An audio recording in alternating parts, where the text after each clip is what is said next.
If you want to outsmart a narcissist, you need to stop believing they are invincible and start thinking like a secret agent. Fighting a narcissist with just emotions only fuels their power, but fighting them with strategy leaves them confused and totally powerless.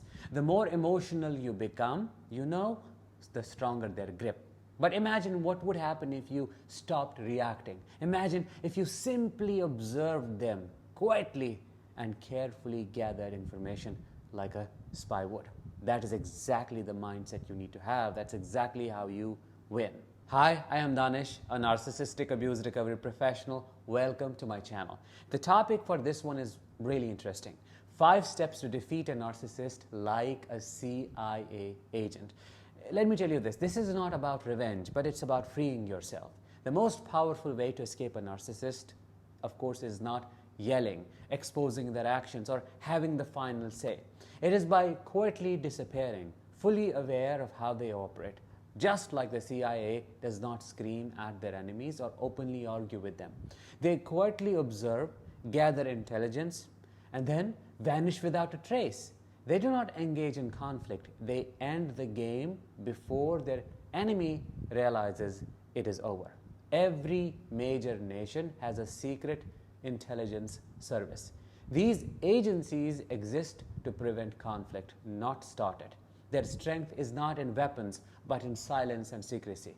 Their best victories are the ones nobody ever knows about. Approaching a narcissist requires the same quiet, strategic approach. Do not announce your moves. Do not react emotionally. Instead, gather information. Make your plan and move silently until the narcissist suddenly realizes the game is already over and you have won. Let me break it down clearly. First, gather intelligence.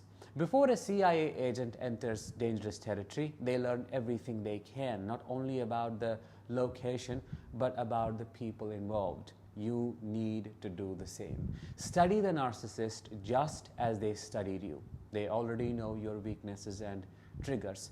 Now it is your turn before you go to the court. Notice their patterns. What makes them angry or insecure? When do they switch from cruelty to charm? Who do they secretly envy or compare with? Which lies do they repeat? When do they use gaslighting? This isn't about anger or resentment. It's about gaining clear insight. Become the observer, quietly noting their behaviors without reacting or confronting them. Once you have gathered this information, use it to predict their moves and protect yourself emotionally. Keep this information private and only share with trusted allies who can support your escape, like your lawyer, or emotional detachment plan, like your therapist. Understanding these tactics will help you stay calm and focused even when the narcissist tries to provoke you. Second, become invisible. The CIA never alerts the target they are under surveillance. Similarly, you must avoid giving visible reactions to the narcissist.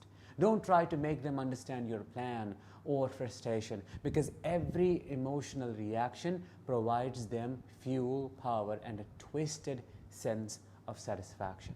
Your silence should be absolute but nuanced. It is essential not to let your detachment become apparent. Maintain your normal routines, smile when required, and nod appropriately. You see, this is a different form of grey rocking. Deep inside, however, you gradually detach and withdraw every emotional investment you once made in them. By quietly becoming emotionally distant, you deprive them of the reactions they desperately seek.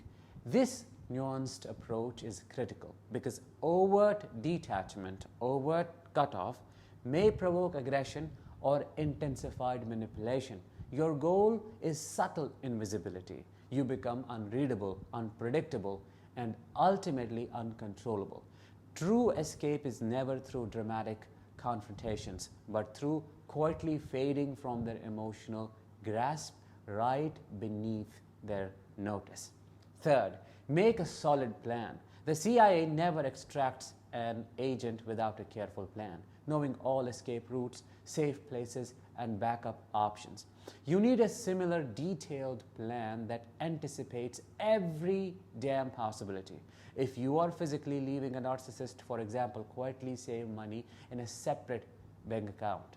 Gradually secure important documents like passports, birth certificates, and financial records, and discreetly gather any necessary personal belongings. Confide in trusted friends, family members, or professionals who understand your situation inside out and can offer safe haven or support.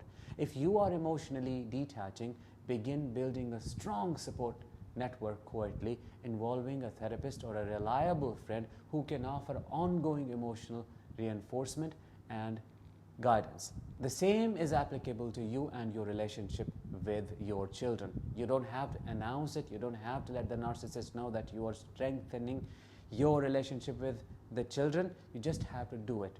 You apply the same method that I just explained to you. But consider contingencies for unexpected scenarios such as sudden confrontations or attempts by the narcissist to disrupt your plans or your peace.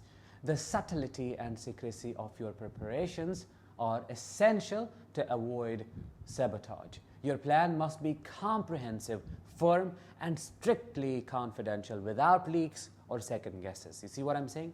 Once you commit to your exit or emotional detachment, follow through decisively and without hesitation, knowing clarity and safety lie ahead. Fourth, starve the narcissist of information. Intelligence agents limit what their enemies know because information is power in this case.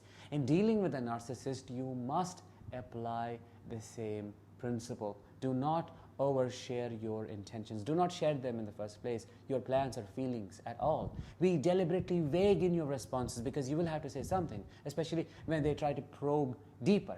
Avoid explaining yourself even when pressured. Remember, narcissists use your explanations to manipulate or distort your words, don't they? And then they use whatever you say against you. Whenever you are questioned about what is wrong or why you have changed or what you are thinking, respond with general non-committal answers or gentle deflections. Smile calmly and maintain an air of neutrality, like, I don't know what you're talking about. This approach deprives them of the critical emotional feedback and personal details they crave so desperately, leaving them uncertain and totally powerless. This absence of clear information will frustrate and agitate them, and possibly prompting increasingly desperate attempts to regain control, but you don't have to give in. Recognize this escalation as evidence your strategy is effective. You are claiming power by withholding the very thing they most need to manipulate you. Fifth, act decisively without warning. CIA agents never wait for perfect timing. They act swiftly once conditions are safe. I have said it so many times, unpredictability is the narcissist's kryptonite and it must become your strength. Whether your decision involves physically leaving, cutting off contact, blocking communication on channels, or emotionally detaching completely, act without hesitation or delay.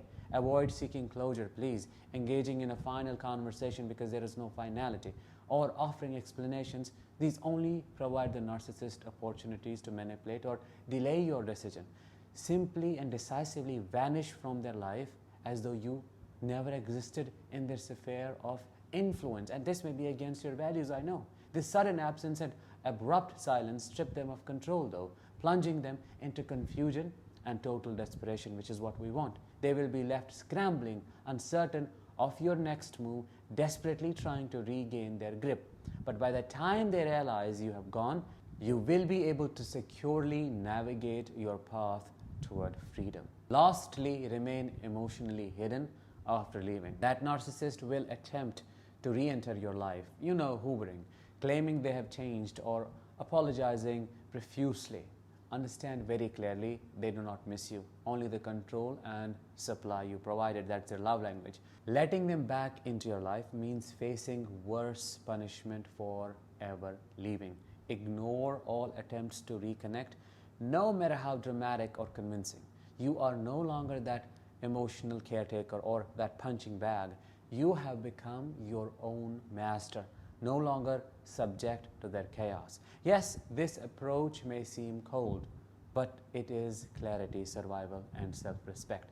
Narcissists damage not only your emotions but your sense of reality, don't they? They make you believe love means control, safety means anxiety, stress, and loyalty means self-betrayal. Healing does not come from confronting them, it comes from quietly rebuilding yourself away from their toxic influence. Outsmarting a narcissist is not about clever responses and arguments. Yes, that plays a part, but it's about having a clear, solid plan they can't disrupt. It's about refusing to play their twisted games in the first place. It's about waking up from their illusion and exiting quietly yet confidently. You do not need their approval or revenge.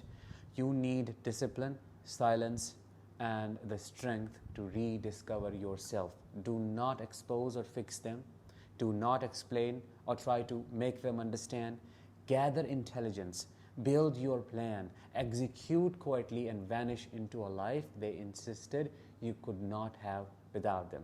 Because the greatest victory is not proving them wrong. No, it is living so freely that they can no longer find you to control you one more time. With that, let's bring this episode to an end. I hope you found it quite practical. Let me know in the comments, and I will talk to you in the next one. Until then, as always, let the healing begin and continue.